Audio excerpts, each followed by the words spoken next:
नमस्कार दोस्तों, अगर आप माइक्रोसॉफ्ट एक्सेल सीखना चाहते हैं और बिल्कुल बिगिनर हैं तो ये वीडियो आपके लिए बहुत ही महत्वपूर्ण होने वाली है। आज हम जानेंगे एक्सेल के कुछ बेसिक फार्मूला जो हर बिगिनर को आने चाहिए, जैसे एडिशन, सब्ट्रैक्शन, एवरेज और परसेंटेज, या किसी भी नंबर को कैसे काउंट किया जाता है। तो दोस्तों इसलिए यह वीडियो काफी इंपॉर्टेंट होने वाली है। वीडियो को लास्ट तक देखिएगा और यदि वीडियो पसंद आए तो वीडियो को लाइक और चैनल को सब्सक्राइब जरूर कीजिएगा। तो चलिए वीडियो स्टार्ट करते हैं। दोस्तों यदि आप बिगिनर हैं और आप पहली बार अपने कंप्यूटर में माइक्रोसॉफ्ट एक्सेल को ओपन करना चाहते हैं तो वो आप कैसे कर सकते हैं, चलिए जान लेते हैं। पहला तो तरीका ये होता है कि हम स्टार्ट बटन पे क्लिक करते हैं और ऊपर देखिए यहाँ पे सर्च बॉक्स दिखाई दे रहा है। यहाँ पे हम नॉर्मली एक्सेल टाइप करेंगे। यहाँ पे तो आप देख सकते हैं यहाँ पे एक्सेल आ चुका है। ओपन पे क्लिक करेंगे तो हमारा माइक्रोसॉफ्ट एक्सेल जो आपके कंप्यूटर या लैपटॉप के अंदर इंस्टॉल है वो ओपन हो जाएगा। पहला तो तरीका ये है।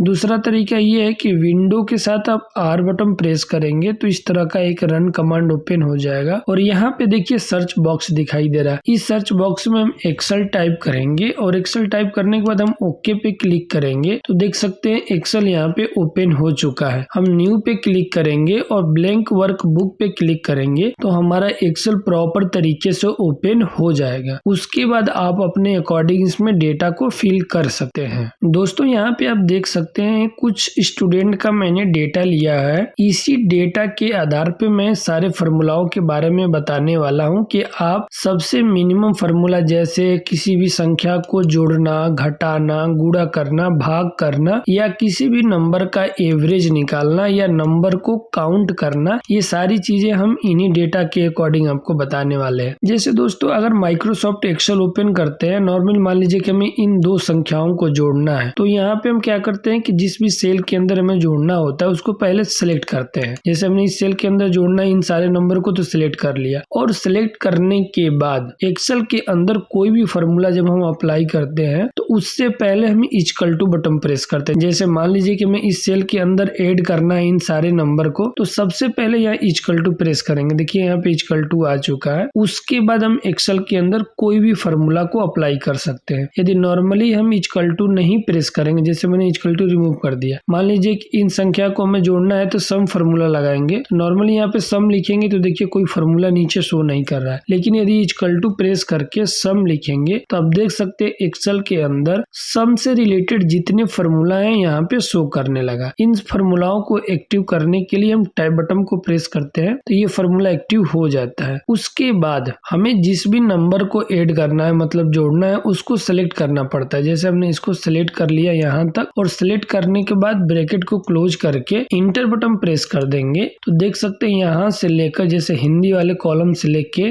SST वाले कॉलम तक के बीच में जितने भी ये नंबर है उनका देखिए यहाँ पे टोटल आ चुका है। तो दोस्तों इस तरह से आप सम फार्मूला की मदद से इन संख्याओं को जोड़ सकते हैं। दूसरा तरीका ये है कि यदि आपको सम फार्मूला याद नहीं है कि कैसे अप्लाई करना है तो आप होम टैब के अंदर जाएंगे और राइट साइड में आएंगे तो यहाँ पे देखिए एक ऑप्शन आपको दिखाई दे रहा है ऑटो सम। इस एरो पे क्लिक करेंगे तो देखिए यहाँ पे सम फार्मूला दिखाई दे रहा है। डायरेक्ट हमें जिस भी सेल के अंदर डेटा को ऐड करना है उसमें क्लिक करके सम पे क्लिक कर देंगे तो देखिए ऑटोमेटिक ये डेटा सिलेक्ट कर लिया और इंटर बटन प्रेस करेंगे तो ये जितने भी नंबर है यहाँ पे ऐड हो चुका है। तो दोस्तों इस तरह से भी आप इन नंबर को ऐड कर सकते हैं। यदि मान लीजिए कि दो संख्याओं को एक दूसरे में से घटाना है, जैसे मान लीजिए कि 92 में से 86 को घटाना है तो उसके लिए क्या करेंगे, हम इक्वल टू प्रेस करेंगे। जो सबसे बड़ी संख्या है जिसमें से हमें घटाना है उसको सेलेक्ट करके माइनस का चिन्ह लगाएंगे। देखिए मैंने माइनस लगा दिया और उसके बाद जिस नंबर को हमें घटाना है उसको ऐसे सेलेक्ट करके इंटर बटन प्रेस कर देंगे तो आप देख सकते हैं ये माइनस होने के बाद जो नंबर आएगा, मतलब दोनों को सब्ट्रैक्शन करने के बाद जो आपको डेटा मिलेगा यहाँ पे आ चुका है। मतलब 92 में से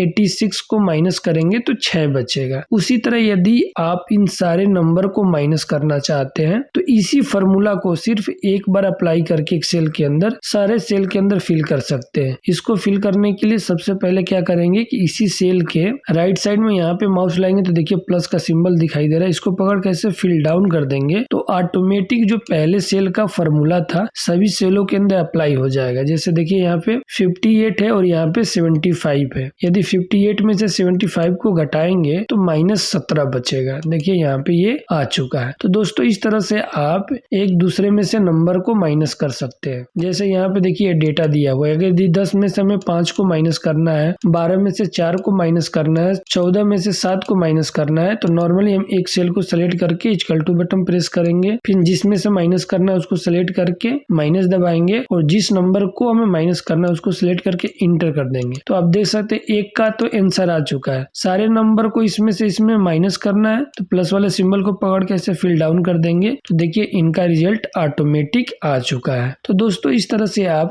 माइक्रोसॉफ्ट एक्सेल के अंदर सबट्रैक्शन फार्मूला का यूज कर सकते हैं, मतलब एक दूसरे में से नंबर को घटा सकते हैं। चलिए दोस्तों अब जान लेते हैं कि हमें दो नंबर के बीच में यदि गुणा करना होगा तो एक्सेल के अंदर आप गुणा कैसे कर सकते हैं। जैसे मान लीजिए कि ये जो टी शर्ट है जिसका रेट 450 है और क्वांटिटी 20 है, तो यदि एक टी शर्ट का दाम 450 है तो हमें 20 टी शर्ट का अमाउंट क्या होगा वो ज्ञात करना है। तो इसको ज्ञात करने के लिए क्या करेंगे कि 450 में 20 का गुणा करेंगे। तो गुणा करने के लिए प्रोडक्ट फार्मूला का यूज किया जाता है। तो सबसे पहले यहाँ इक्वल टू प्रेस करेंगे और यहाँ पे लिखेंगे प्रोडक्ट। देखिए यहाँ पे प्रोडक्ट दूसरे नंबर पे फार्मूला आ चुका है, इसको सिलेक्ट करके टाइप बटन प्रेस कर देंगे तो ये फार्मूला एक्टिव हो जाएगा। उसके बाद देखिए नंबर पूछ रहा है, इस नंबर को सिलेक्ट करेंगे, कॉमा लगाएंगे, फिर दूसरे वाले नंबर को सिलेक्ट करेंगे जिससे गुणा करना है। उसके बाद ब्रैकेट को क्लोज करके एंटर बटन प्रेस कर देंगे तो आप देख सकते हैं 450 में यदि हम 20 से गुणा करेंगे तो 9000 आएगा। अब यहाँ से हमें ये पता चलता है कि यदि 450 का यदि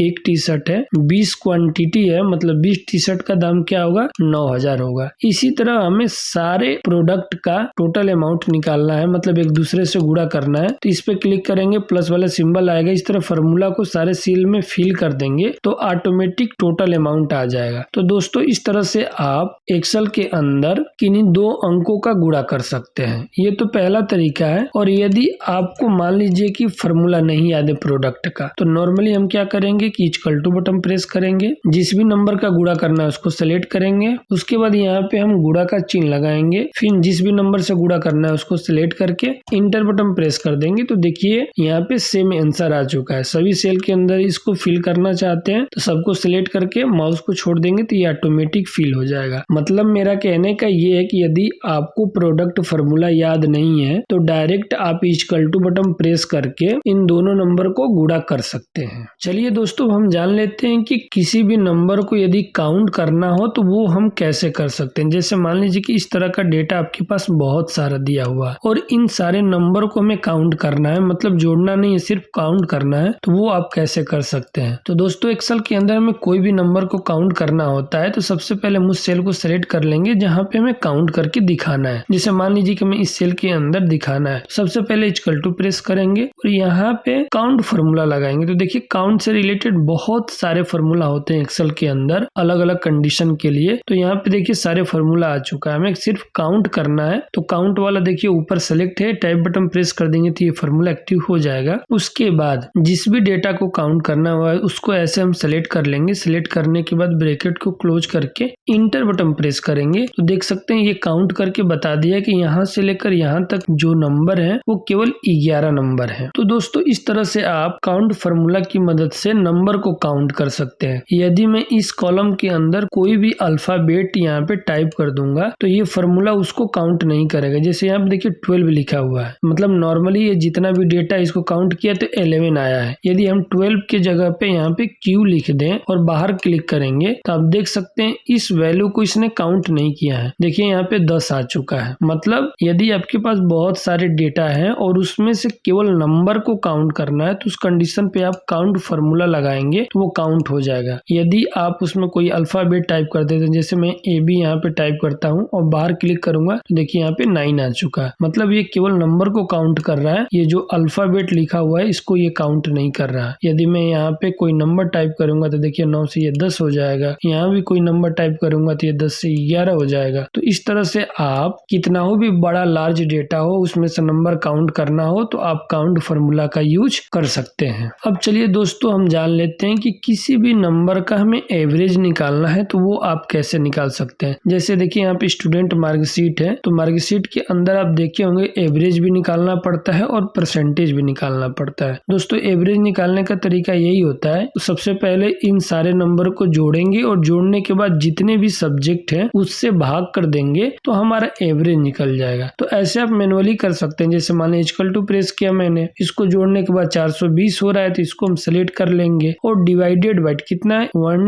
2 3 4 5 यहाँ टाइप करके इंटर बटन प्रेस कर देंगे तो देखिए यहाँ पे एवरेज आ चुका है। लेकिन दोस्तों एक्सेल के अंदर इसका फॉर्मूला भी होता है, तो हम डायरेक्ट फॉर्मूला की मदद से निकाल सकते हैं। जैसे यहाँ पे हम इक्वल टू प्रेस करेंगे और यहाँ पे एवरेज टाइप करेंगे तो देख सकते हैं यहाँ पे एवरेज फॉर्मूला आ चुका है। टाइप बटन प्रेस कर देंगे तो ये फॉर्मूला एक्टिव हो जाएगा। उसके बाद हमें जिस भी नंबर का एवरेज निकालना है उसको ऐसे हम सिलेक्ट कर लेंगे और सिलेक्ट करके ब्रैकेट को क्लोज करके इंटर बटन प्रेस करेंगे तो देखिए यहाँ पे इसका एवरेज निकल के आ चुका है। इसी तरह हमें सारे स्टूडेंट का एवरेज निकालना है तो प्लस वाले सिंबल पे माउस को लाकर इसे फिल डाउन कर देंगे फॉर्मूला को सारे सेल में, तो जितने भी हमारे स्टूडेंट हैं उनका एवरेज यहाँ पे निकल के आ जाएगा। यदि दोस्तों इन सारे स्टूडेंट का परसेंटेज निकालना चाहते हैं तो वो भी आप बहुत ही आसान तरीके से निकाल सकते हैं। सबसे पहले हम इक्वल टू प्रेस करेंगे, उसके बाद ये जो टोटल नंबर दिया हुआ है इसको हम सिलेक्ट कर लेंगे। उसके बाद डिवाइडेड बाई एक सब्जेक्ट में उसका टोटल नंबर कितना है ये हम काउंट करेंगे। जैसे मान लीजिए कि हिंदी 100 नंबर का है, इंग्लिश भी 100 नंबर का, मैथ भी 100 नंबर का, साइंस भी 100 नंबर का और एसएसटी भी 100 नंबर का, मतलब 5 सब्जेक्ट हैं सारे 100 नंबर का, तो इनका टोटल कितना होगा 500 होगा। तो डिवाइडेड बाई यहाँ पे हम लिखेंगे 500। उसके बाद हम इंटू प्रेस करेंगे। इंटू प्रेस करने के बाद यदि हमें परसेंटेज में कोई भी नंबर को कन्वर्ट करना होता है तो इंटू के बाद हम 100 टाइप करते हैं।